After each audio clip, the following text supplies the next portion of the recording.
Garbage collector kicked out of Gucci. The next day, his CEO Classmate fires security. Humiliation. Betrayal. The kind of moment that doesn't just sting, it burns, leaving scars that never quite fade. A man once full of promise, a man who walked the same hallways as future leaders, a man who once dared to dream, now reduced to nothing but a shadow, a ghost among the privileged. He wasn't always invisible. Once upon a time, he had the same ambitions, the same fire, the same hunger for success. But life had its own plans, and somewhere along the way, his path took a cruel detour. And now, here he stood, dirty hands, worn-out clothes, pockets empty except for broken dreams. The Gucci store in front of him wasn't just a luxury boutique, it was a symbol of everything he had lost. A symbol of the world he once believed he would belong to. He wasn't there to buy anything. He knew he couldn't afford even a single stitch of fabric in that place. But for a moment, just a fleeting moment, he wanted to feel something. To remind himself of the life he once envisioned. He stepped inside, inhaling the scent of wealth, of polished marble floors, of lives untouched by struggle. And then it happened. The whispers, the judgmental glances, the shift in the atmosphere, thick with silent disgust. He felt it before he even heard the words. "Excuse me, sir. You need to leave." A deep voice, authoritative, unyielding. He turned, locking eyes with the security guard, a man who didn't see him as a person, but as a problem, a nuisance, a stain on the store's pristine image. "I just wanted to look around." His voice was calm, but inside, his heart pounded. "This store isn't for people like you." The words sliced through him like a blade. People like him. People who struggled. People who didn't fit the mold of luxury. People who, in their eyes, simply didn't belong. And just like that, he was grabbed by the arm, dragged toward the exit like trash being taken to the curb. His feet stumbled against the polished floor, his body tense with shame. The store's elite shoppers looked on, some pretending not to notice, others smirking, as if watching entertainment unfold before their eyes. Then, he was outside. The doors shut behind him. The world inside moved on without him, just as it always had. He stood there, fist clenched, breath shaky. The weight of his humiliation pressing down on him. He had been thrown out like garbage. Dehumanized. Stripped of even the smallest shred of dignity. But fate has a cruel sense of humor. Because what happened next, no one could have predicted. The very next day, in that very same store, the past came knocking not with regret, but with vengeance. The tides turned in a way that no one saw coming. The same man who had been thrown out like he was worthless would witness something unforgettable. Because the one who had once looked down on him was about to feel what it was like to be on the other side. He wasn't always invisible. There was a time when people looked at him with admiration, when teachers praised his intelligence, when neighbors whispered about the bright future that awaited him, when his parents, though not wealthy, believed their son would break the cycle of struggle. His name once carried promise. As a child, he was the kind of boy who never missed a day of school, not because he was forced, but because he loved learning. While others played, he buried himself in books, fascinated by the idea that knowledge could open doors to places he had never seen. His hands, now rough and calloused from labor, were once the hands of a boy who dreamed of shaking the hands of world leaders, of signing deals in boardrooms, of building something greater than himself. He was not meant to be a garbage collector. His mother always said he was destined for greatness. His father, a man of few words but deep conviction, once told him, "Son, no matter where life takes you, walk with your head high." Those words stayed with him, even when life made it impossible to keep his head up. He was top of his class, the kind of student who made teachers believe in the power of education. When he spoke, his classmates listened. He had ideas, visions, and the courage to chase them. His best friend back then, a boy named Daniel, used to joke, "One day, you'll be a CEO, and I'll be your right-hand man." They laughed about it, two young dreamers believing that life would play fair. But life doesn't play fair. The cracks started showing when his father fell ill. The medical bills piled up, each one heavier than the last. His mother, once so full of energy, began aging before his eyes, working double shifts just to keep food on the table. College was supposed to be his way out, but when his father's condition worsened, the choice was made for him. He dropped out. One semester short of graduation, he walked away from the university gates, not as a student with a future, but as a son with a responsibility. The weight of his family's survival rested on his shoulders, and he carried it without complaint. He tried everything, odd jobs, overnight shifts, anything that paid enough to keep his family afloat. But the world is unkind to those who have nothing. And soon, Even the small opportunities dried up. His mother's health deteriorated. His father took his last breath in a hospital bed that was barely paid for. And then, he was alone. The world that once seemed so full of possibilities became smaller, harsher. When he lost his home, he told himself it was temporary. But days turned to weeks, weeks to months. He learned to survive on scraps, to sleep where no one would bother him, to swallow his pride along with his hunger. Garbage collecting wasn't a career. It wasn't even a job. It was survival. Each morning, before the city awoke, he walked the streets with a cart, picking up what others discarded. Plastic bottles, aluminum cans, anything that could be exchanged for a few coins. His hands, once used to flipping through textbooks, were now covered in grime, sorting through what the world no longer found valuable. And yet, he never lost the part of him that still remembered. He still saw flashes of his old self in shop windows as he passed by, a ghost of the boy who once had dreams. He still carried himself with quiet dignity, even when the world treated him like he was invisible. But nothing prepared him for the day when his past collided with his present. Nothing prepared him for the day when the world reminded him just how low he had fallen. Nothing prepared him for what would happen inside that Gucci store. For months, he had passed by that Gucci store. The towering glass windows displayed mannequins dressed in clothes that cost more than everything he had owned in the last 5 years combined. Every time he looked inside, he felt something stir deep within him, not envy, not resentment, but a memory of who he once was. He had promised himself long ago that he would never step inside. What was the point? That world had rejected him long before he even had the chance to enter it. But today was different. He wasn't sure what pulled him in. Maybe it was exhaustion. Maybe it was the need to feel, even for just a moment, like he belonged to something greater than the streets. Maybe it was the memory of the young boy who once believed he could have been a part of this world. So he stepped inside. The instant he crossed the threshold, he felt it, the shift in the air. The subtle tightening of smiles, the way employees glanced at each other, the immediate weight of being watched. The cold blast of air conditioning sent a shiver down his spine, but it wasn't just the temperature. It was the unspoken message that he had already overstayed his welcome. He wasn't naive. He knew he didn't look like the typical customer. His clothes, though clean, were old and faded. His shoes, worn from miles of walking, squeaked against the polished marble floor. His hands, calloused from labor, had no business touching the soft fabrics that lined the shelves. Still, he walked forward, keeping his posture straight, his chin high. For a moment, he allowed himself to imagine what it would be like to buy something, to walk out with a bag in hand, to feel like he deserved to be there. He wasn't here to cause trouble. He wasn't here to beg. He only wanted to exist in this space, just for a little while. The whispers started almost immediately. Who let him in? Is he lost? He's probably here to steal. Their voices were low, but he heard them. The security guard was the first to act. A man built like a statue, his suit perfectly tailored, his earpiece buzzing with orders no one could hear. He stepped forward, slow and deliberate, as if approaching something filthy. Then came the words, "People like you don't belong here." The sentence cut deeper than any insult ever had. He had heard worse before, sure. He had been ignored, pushed aside, treated as invisible. But this was different. This wasn't just rejection. It was erasure. It was someone looking him in the eyes and telling him that no matter who he had been, no matter what he had once dreamed of, he would always be less. He opened his mouth to protest, to say something, but the security guard didn't wait. A hand on his arm. A forceful grip. He staggered back, barely able to register what was happening before he was being dragged.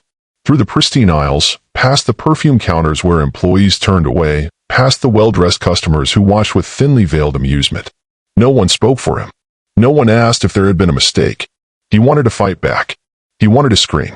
He wanted to say, "I used to be someone. I used to have dreams. I used to walk these streets as an equal, not as a stain to be wiped away." But he didn't. Because what was the point? The doors swung open, and with one final push, he was tossed outside. The sun was blinding. The laughter from inside the store echoed in his ears.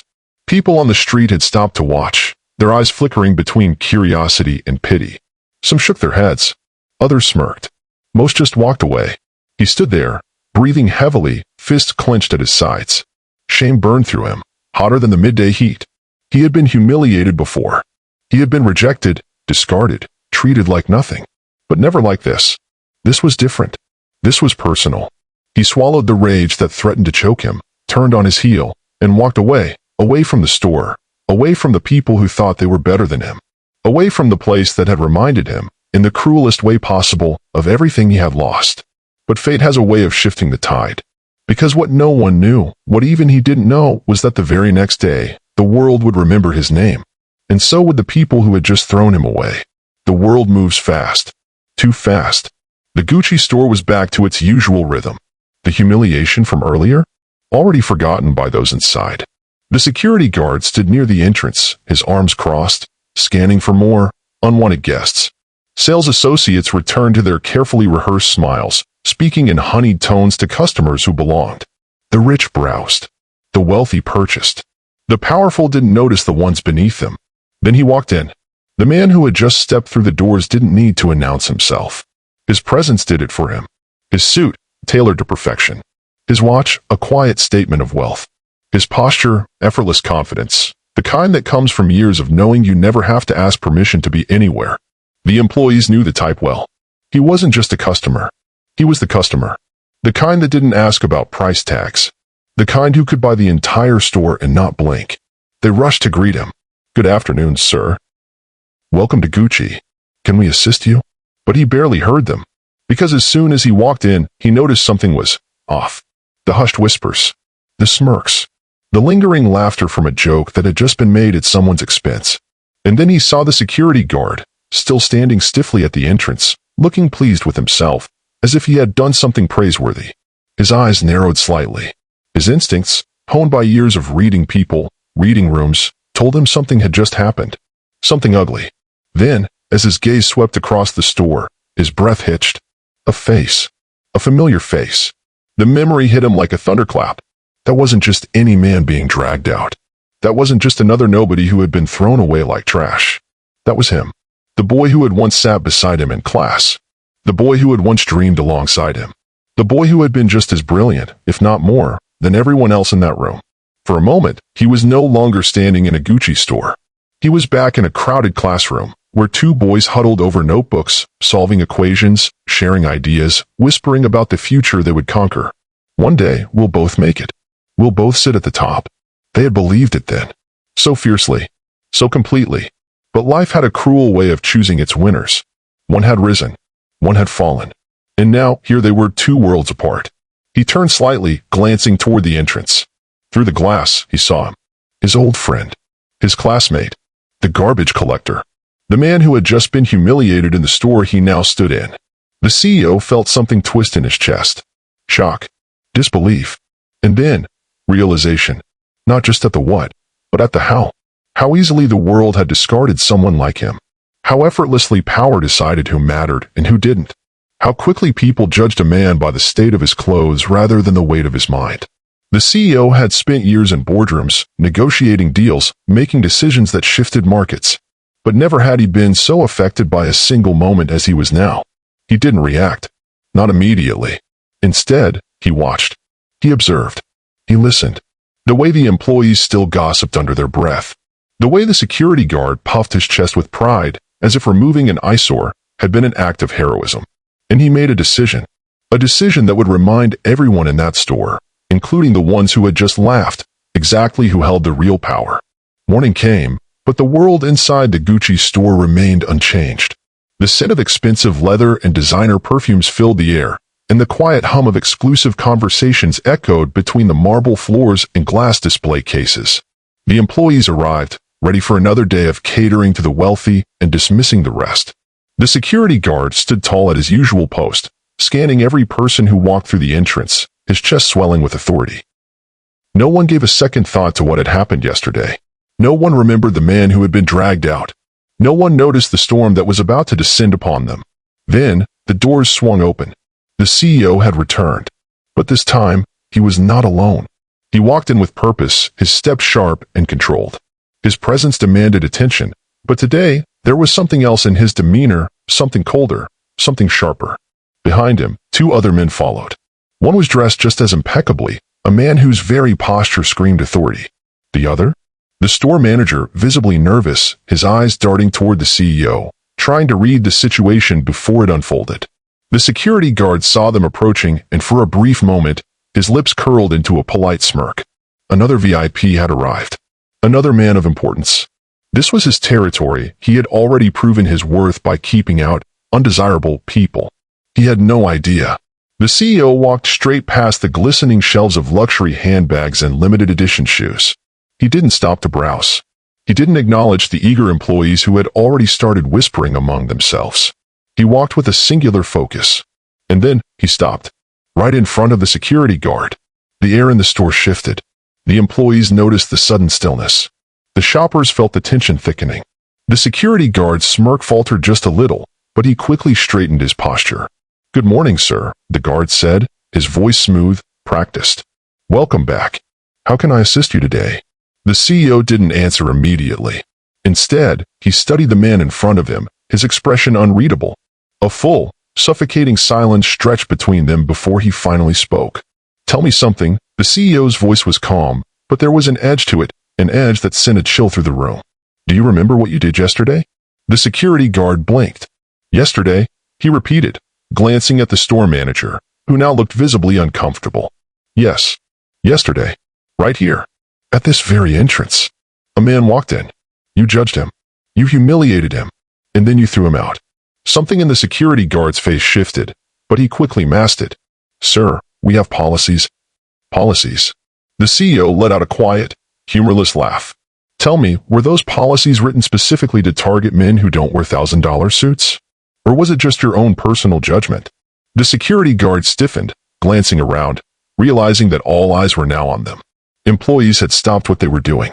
Customers, even the wealthiest ones, had grown quiet. The weight of power in the room had shifted, and the guard knew it. "Sir," he started again, forcing a professional tone. "If a guest appears suspicious or out of place, it is my duty to..." Out of place. The CEO repeated the words slowly, letting them settle in the air like a final verdict. He took a step closer, and suddenly, the security guard felt smaller. "Do you know who that man was?" the CEO asked, his voice now dangerously soft. The security guard swallowed. "No, sir." "No, you don't," the CEO said. "But I do. Because once upon a time, we sat in the same classroom. We shared the same dreams. And yesterday, you didn't just throw him out of this store. You threw out a man who was once my equal. My friend." The realization hit the security guard like a brick. Silence hung in the air, thick and unbreakable. Then, the CEO turned slightly, glancing at the store manager, who had been standing rigid, sweating through his expensive shirt. "I assume you approve of how your security staff treats potential customers?" The manager immediately shook his head. "No, sir. I wasn't aware." "You weren't aware?" The CEO's voice was sharper now. "So, your employees humiliate people at the door, and you just conveniently aren't aware?" The store manager opened his mouth, but no words came out. Then, the CEO turned back to the security guard. His next words landed like a thunderclap. "You fired the wrong person yesterday. Now, I'm firing you." The room went completely still. The security guard's face drained of color. "Sir, please. Don't beg." The CEO cut him off coldly. "You didn't offer that man a second chance. I won't offer you one either." The weight of those words crushed the security guard where he stood. One moment, he had power. The next, he had none. One moment, he was the one making judgments. The next, he was being judged. He looked at the manager for help, but the manager was already backing away, unwilling to. He had become the very thing he had dismissed, someone who didn't belong. And the CEO? He didn't watch the man leave. He had already turned toward the entrance. Because there was someone waiting for him outside. Someone who had once been his equal. And it was time to remind him of that. The air inside the Gucci store is thick with tension. The once confident security guard, who only a day ago dragged a man out like he was worthless, now stands frozen in disbelief. His throat tightens as the weight of the moment crashes down on him. Just yesterday, he was the one giving orders. Today, he is the one being dismissed. His eyes dart around the store, searching for some form of support. The store manager avoids his gaze. The employees, who once stood by silently as the injustice unfolded, now whisper among themselves. Some of them nod subtly, almost as if acknowledging that karma has arrived. A few of them even smirk, as if they knew this moment was inevitable. And then, there is him, the man he had humiliated.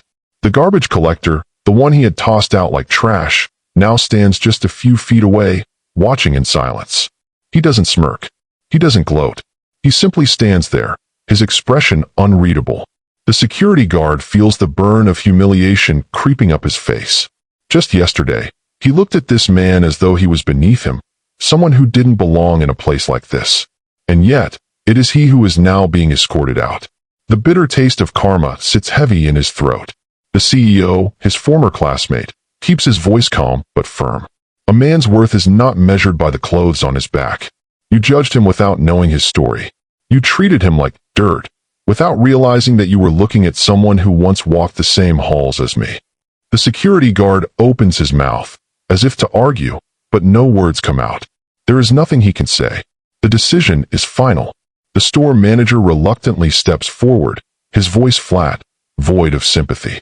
Hand in your badge.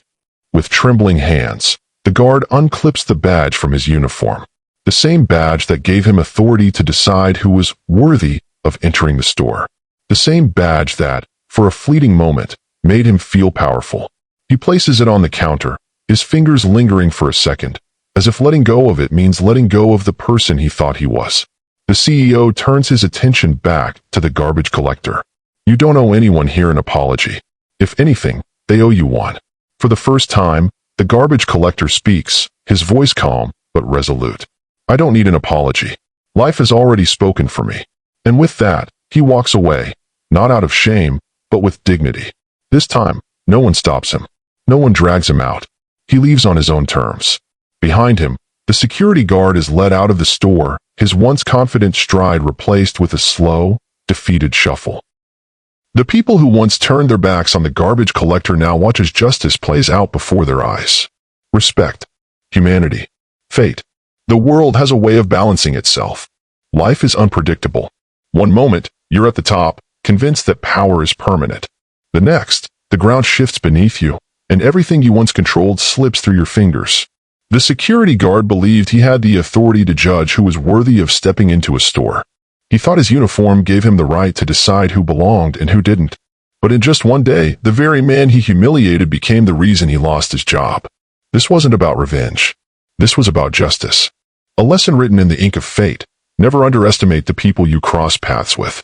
The man who picks up garbage today might be the CEO of a company tomorrow. The person you dismiss as unimportant could be the one controlling your next paycheck. Respect is free. It costs nothing to treat people with dignity, to show kindness instead of cruelty. But disrespect? That comes at a cost. Sometimes, that price is embarrassment.